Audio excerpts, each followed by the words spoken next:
इतने सालों से मैं नाम जाप कर रही हूँ, लेकिन मेरी फिर भी लाइफ चेंज नहीं हो रही है। कोई पॉजिटिव चेंज नहीं आया, नेगेटिविटी आती जा रही है, आती जा रही है। ऐसा लग रहा है मैंने गलती कर दी है नाम जाप शुरू करके।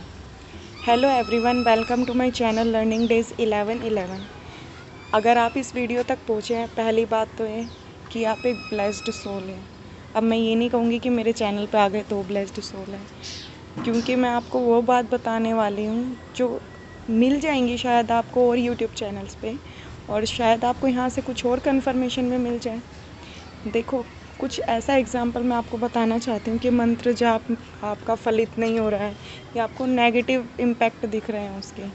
पहली बात ये, एक छोटा सा एग्जाम्पल है। जब आप घर की, किचन की, कहीं की सफाई करते हैं, आप मेल है फीमेल है डजेंट मैटर, आप कहीं की भी सफाई कर रहे हैं, बाइक की कर रहे हैं, कार की कर रहे हैं, तो सबसे पहले क्या होता है, जो वो गंदगी चढ़ गई है उस जगह पे, किचन में या कार में, तो जब आप उसको साफ़ करते हैं तो वो धूल आप पर भी आती है, गंदगी निकलती है। आपने सर्फ डाला या क्लीनिंग के लिए कोई कुछ भी डाला, आपने सर्फ डाला, कुछ भी करा है, आपने उसको वॉश करना स्टार्ट किया, तो क्या निकलेगा उसके अंदर से? हीरे, मोती, पानी, साफ़ पानी, ये सब निकलेगा। अब आप कहेंगे क्या बात कर रहे हैं मैम, क्या निकलेगा? सबसे पहले गंदगी।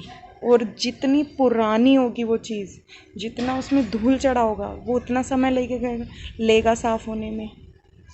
वो आपका 1 दिन भी ले सकता है, 2 दिन भी ले सकता है कि आज साफ़ नहीं हुआ, कल करेंगे, आज तो इतना रह गया। अब जब आप दिवाली की सफाई करते हो, मेनली ये देखो, 1 रूम आज साफ़ किया, 2 रूम आज साफ़ किए, कितना टाइम लगता है? 3 दिन, 4 दिन, हफ्ता भी लग जाता है साफ़ करने में कि बहुत गंदगी है, ये तो इतने दिनों से साफ़ नहीं हुआ।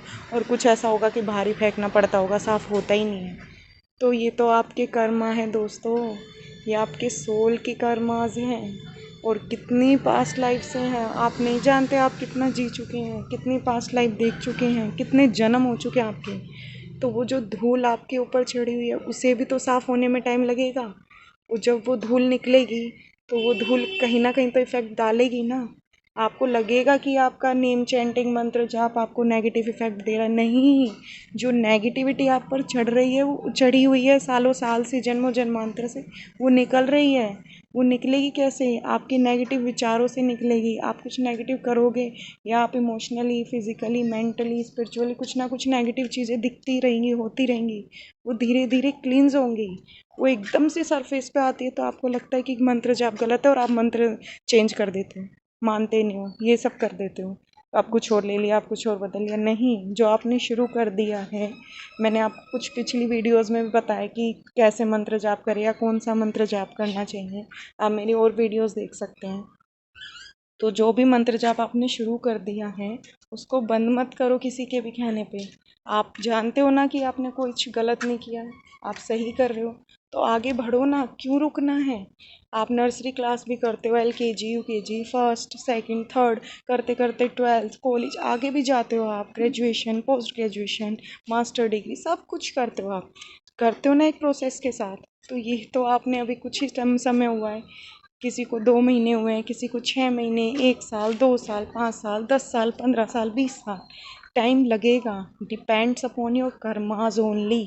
ये कर्म बंधन से जुड़ी चीज़ें हैं, आज नहीं तो कल आपको समझ आएगी, लेकिन एक स्टेबिलिटी के साथ। अगर आप लगातार ये चीज़ें करते रहोगे तो ही समझ पाओगे। बीच में आपको ये अर्थली चीज़ें घेर लेंगी तो आप फिर वहीं भटक जाओगे। आज मुझे फ़ोन चाहिए, अब नया फ़ोन आ गया है, नई गाड़ी आ गई है, या मार्केट में कोई नया कपड़ा आ गया है, मुझे तो चाहिए, ट्रेंडिंग है। अगर इन चीज़ों में आप अटके हुए हैं, मंत्र जाप कर रहे हैं, काउंटर लेके शुरू कर रखा है आपने, तो आप वैसे भी कहीं नहीं आगे जाने वाले। आप शो ऑफ कर रहे हैं कि मैं ये जाप करता हूँ, ये करते हो, तो वैसे भी नहीं कुछ होने वाला। फिर और मैल चढ़ा रहे हो आप अपने ऊपर। आप काम भी करो, जैसे सुना होगा ना, एक हाथ से दान करो तो दूसरे हाथ को भी नहीं पता चलना चाहिए। और हम यहाँ पे गुणगान कर रहे होते हैं, मैं ये कर रहा हूँ, वो कर रहा हूँ। जो भी कर रहे हो शांति से करो और पॉजिटिविटी के साथ करो। एक ना एक दिन ऐसा ज़रूर आएगा, कहते हैं ना भगवान के घर में देर अंधेर नहीं है, तो बस उस एक दिन का इंतज़ार कर लो। हालांकि वो इंतज़ार बहुत लंबा होने वाला है, लेकिन कुछ लोगों के लिए बहुत छोटा इंतज़ार भी हो सकता है। सब कर्मों की माया है, आज नहीं तो कल आप उस सच्चाई तक ज़रूर पहुंच जाओगे।